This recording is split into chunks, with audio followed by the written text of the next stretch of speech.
We invite you to watch how we clear the views on all matters through our partner station MITV on DSTV channel 255, 7 p.m. daily, and also our YouTube and Facebook pages under one name, Clearview News Desk every day. We call it the People's News, as we are available to come over and cover your events upon notice. Or do you have news you want us to broadcast? Send it in. We verify and go to town with it. All for you. Go ahead, engage us to thrash out those naughty issues on the news. And what we need from you is to share and subscribe. More important, convince your loved ones, friends, relatives, co-worshippers, and more to subscribe so as to be getting notifications as we break the news. Go a step further, like the news, and drop your thoughts on the comment section. Clearview News. We clear the view one time and for all time.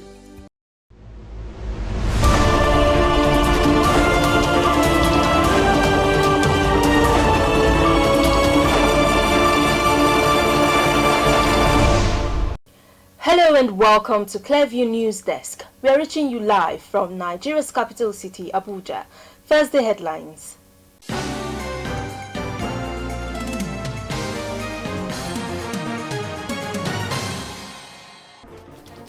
Akoko-Edo residents of Edo State stone Oshiomhole, other APC chieftains, during a rally ahead of state governorship election.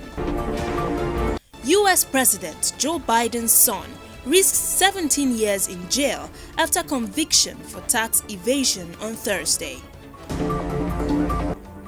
FG's recent ban on under 18 years for SSCE, UTME may have come to stay as House of Representatives Committee on Basic Education gives backing.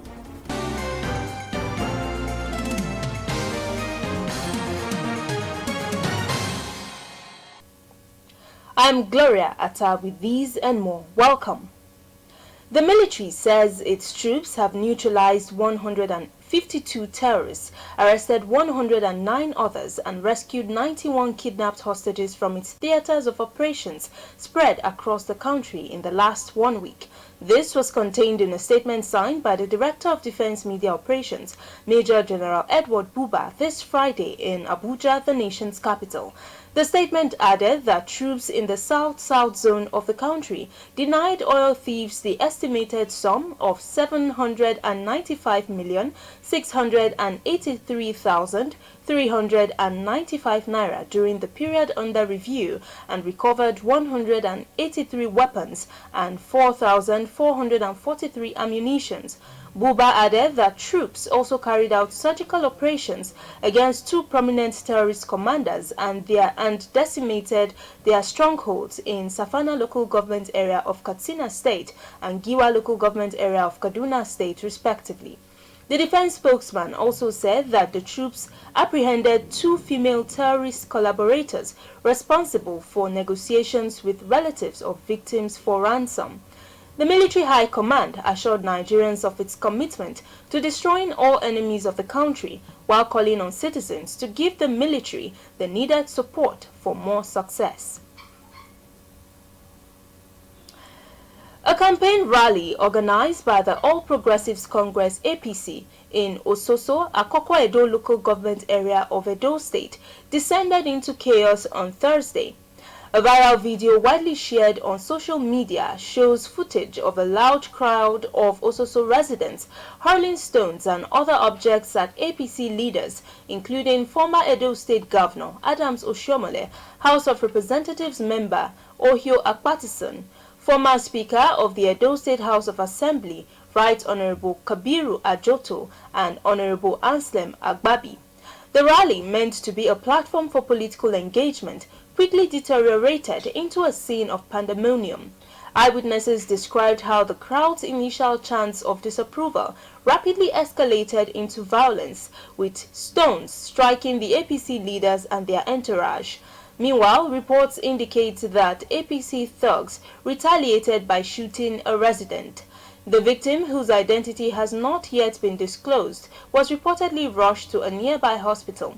The exact circumstances surrounding the shooting remain unclear, but eyewitnesses confirmed the incident. Following the outbreak of violence, former Governor Adams Oshiomhole and other APC leaders were swiftly escorted away from the scene by security personnel.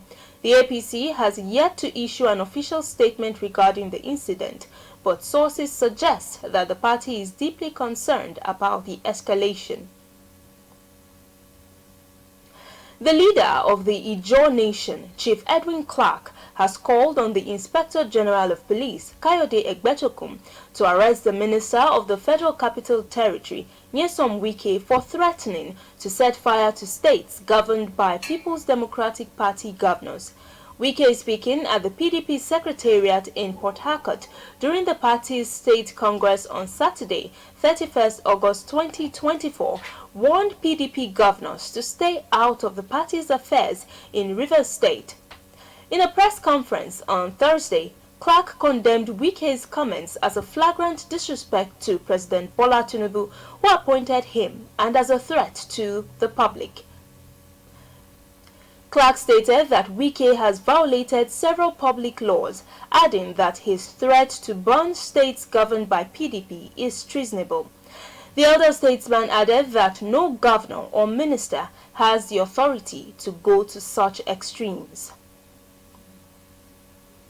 Now, the recent decision by the federal government to peg the minimum age for candidates sitting for the senior secondary school certificate examination may have come to stay, the House of Representatives Committee on Basic Education has said.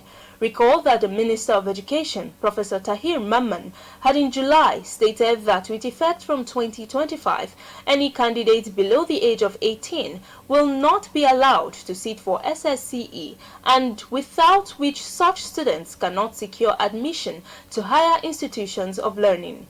The announcement has generated heated debates among parents and education stakeholders. The minister explained that the policy that relates to the 18 years age requirement for entry into the university is a policy that was developed before the adoption of the 6334 system. He explained that the policy also has a root in the Universal Basic Education Act.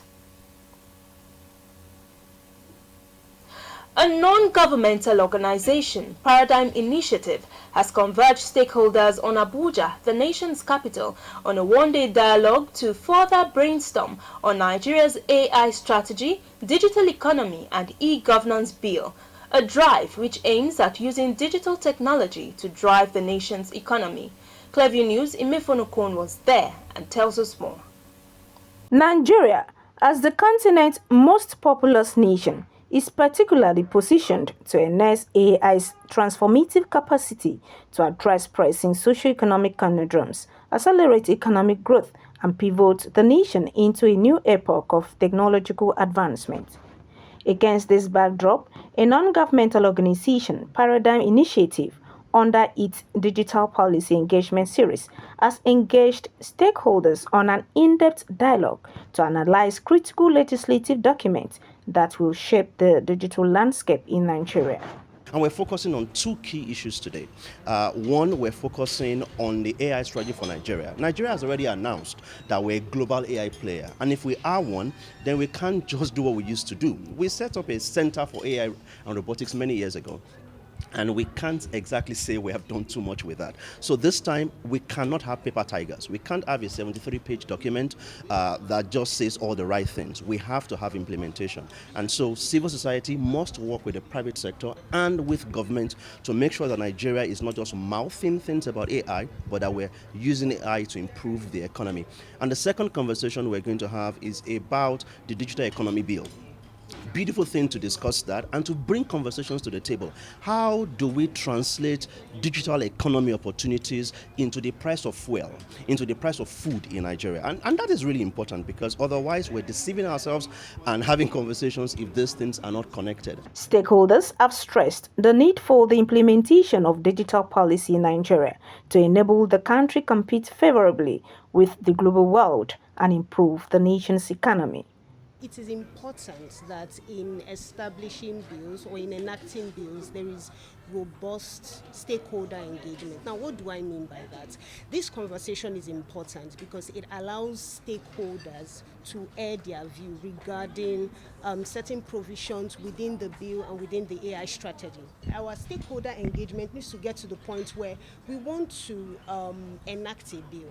We call stakeholders first and then get their input from the very beginning, right? So that people's voices are heard. This way, there is more synergy, more integration in implementation. Also, there's a place of monitoring. Dependence on artificial intelligence may be very good for the economy. If you look at scientific breakthroughs, AI is doing marvelously. It's helping people to get some kind of procedures that would not have been possible before AI. But of course, there is still the fact that it can also be used for something bad, you know. So that's so this gathering is all about us having the dialogue, so that's when government finally settles on a policy, they would be thinking from a multi-stakeholder perspective, not one way. Because governments, if you look at the way we draft our laws and legislations, sometimes they don't even call us for a public hearing anymore. So it's sad.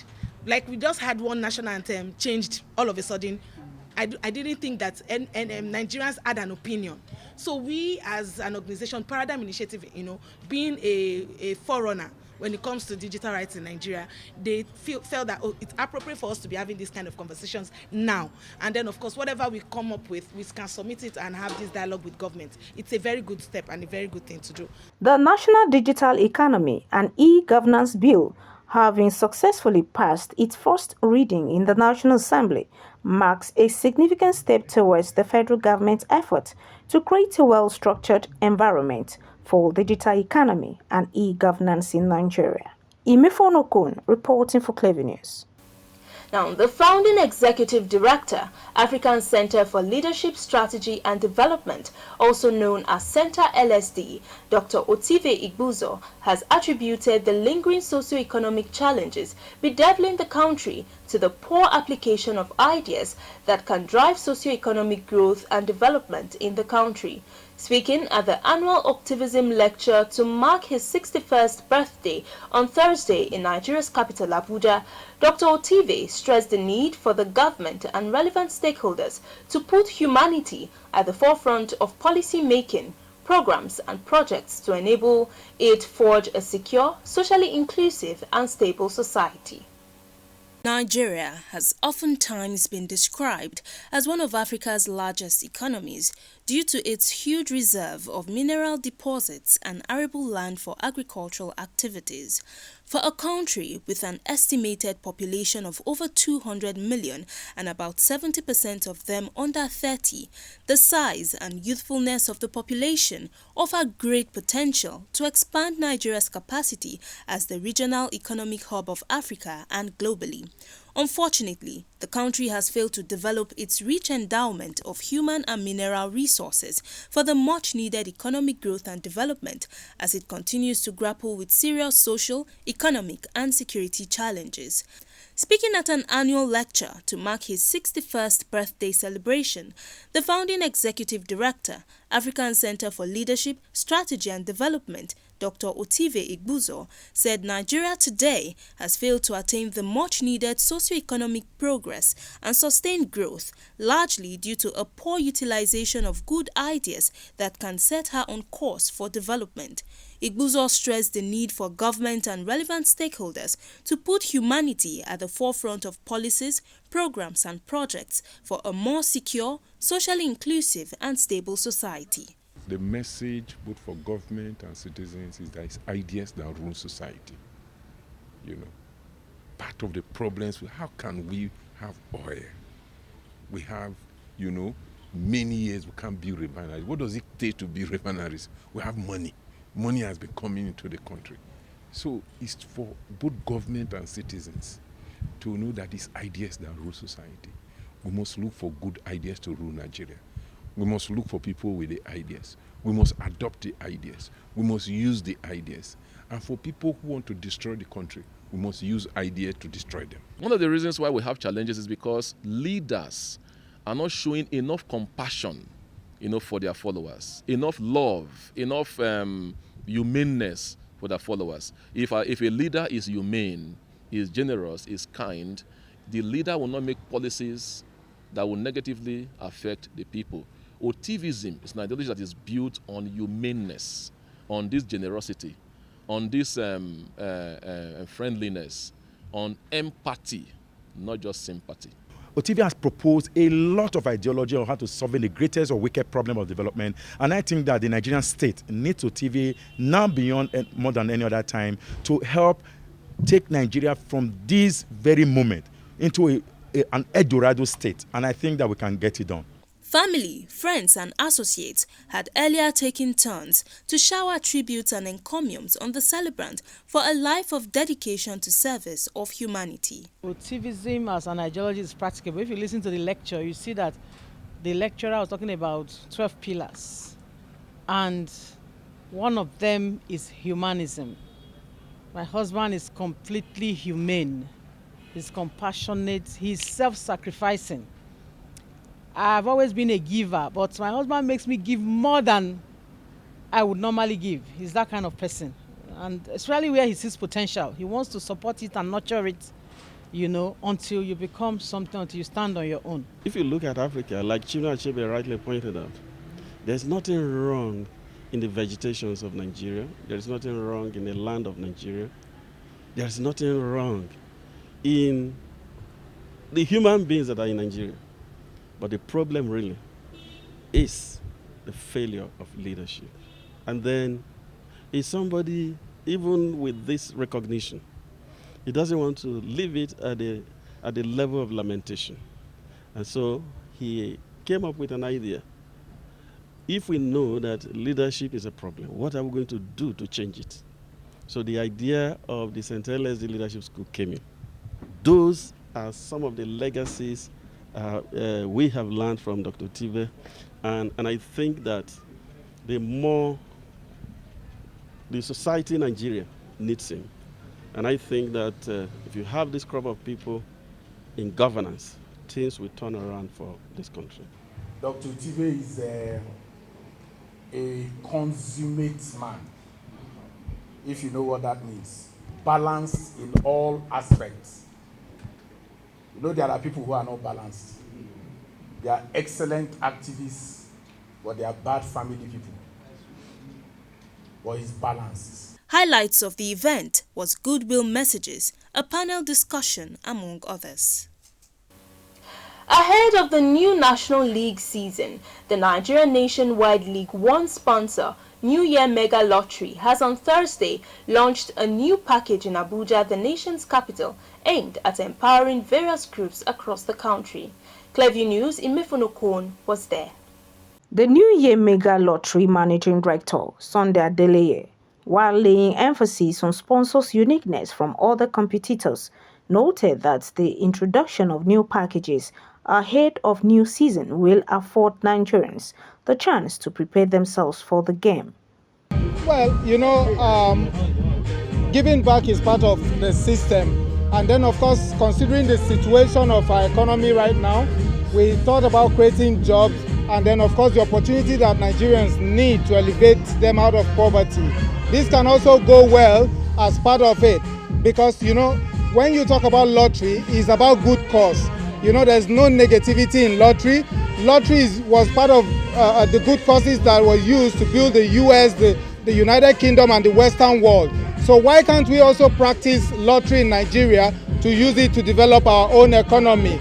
You agree with me today that with New Year Mega Lottery, the numbers of agents, sales point agents, distributors and mega agents that we have today, the jobs we have created, which is over 30,000 jobs today, is also a good cause because we are adding and supporting the Nigerian government. So lottery is one of those things. Either way you want to do it, try to see how you're going to give back to this country. We have no other country than Nigeria, and this is the best way we think we can also contribute our quota in development of our great country, Nigeria. Some of the new introduced games include Maker Draw, Back to School, Pocket Money, Maker Jagba, Monthly Draw, among others. Okay, first, all of our products, all put together, you stand a chance to win over 70 billion naira in total winning. I don't mean in 1 year, I mean over 70 billion naira.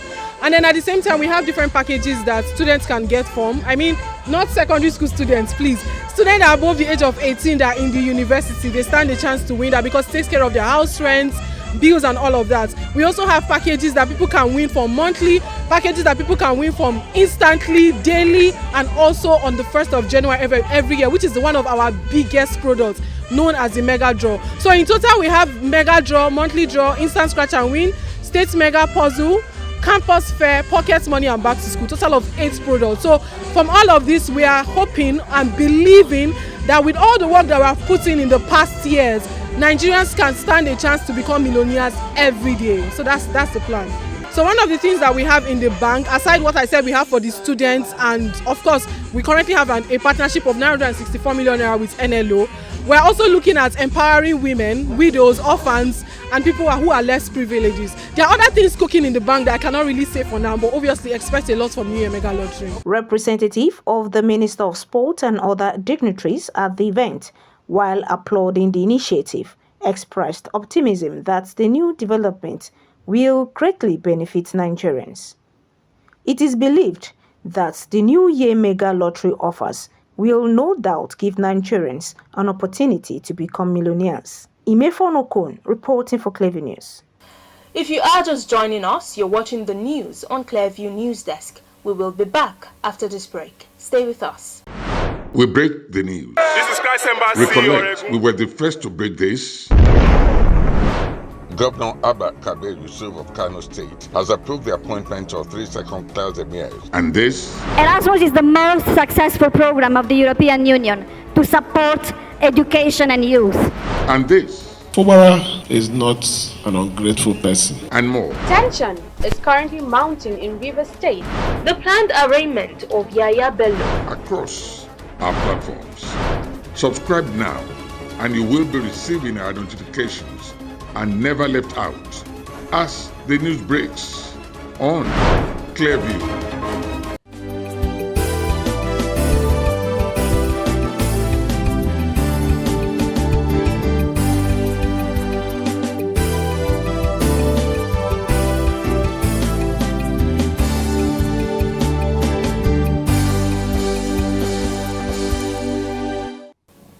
Welcome back.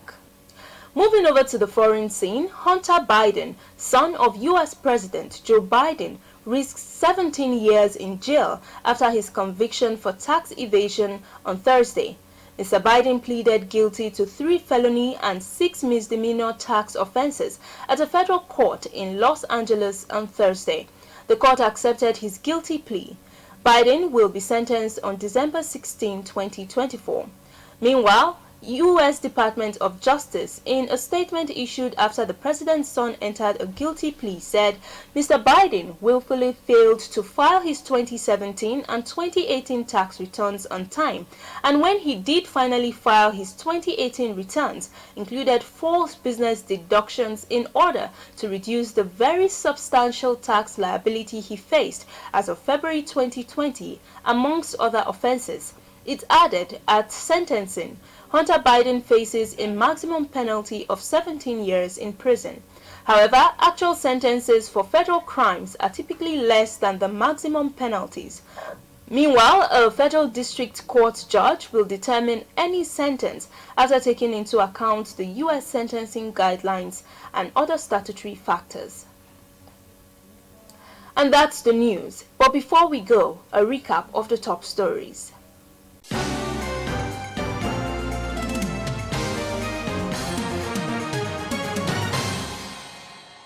A campaign rally organized by the All Progressives Congress (APC) in Ososo, Akoko Edo local government area of Edo State descended into chaos on Thursday. Hunter Biden, son of U.S. President Joe Biden, risked 17 years in jail after his conviction for tax evasion on Thursday. We also told you that the recent decision by the federal government to peg the minimum age for candidates sitting for the senior secondary school certificate examination may have come to stay, the House of Representatives Committee on Basic Education has said.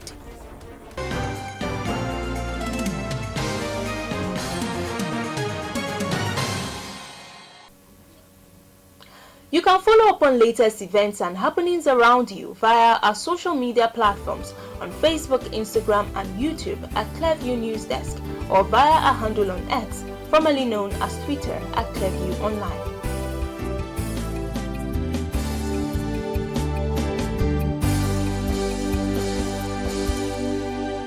Many thanks for joining us. I am Gloria Atta. Have a wonderful weekend.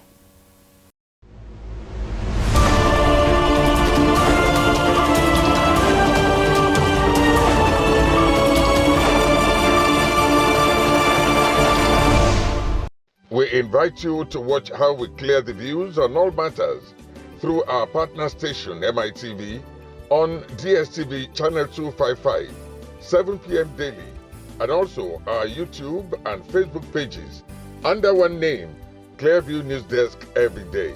We call it the People's News, as we are available to come over and cover your events upon notice. Or do you have news you want us to broadcast? Send it in. We verify and go to town with it. All for you. Go ahead, engage us to thrash out those naughty issues on the news.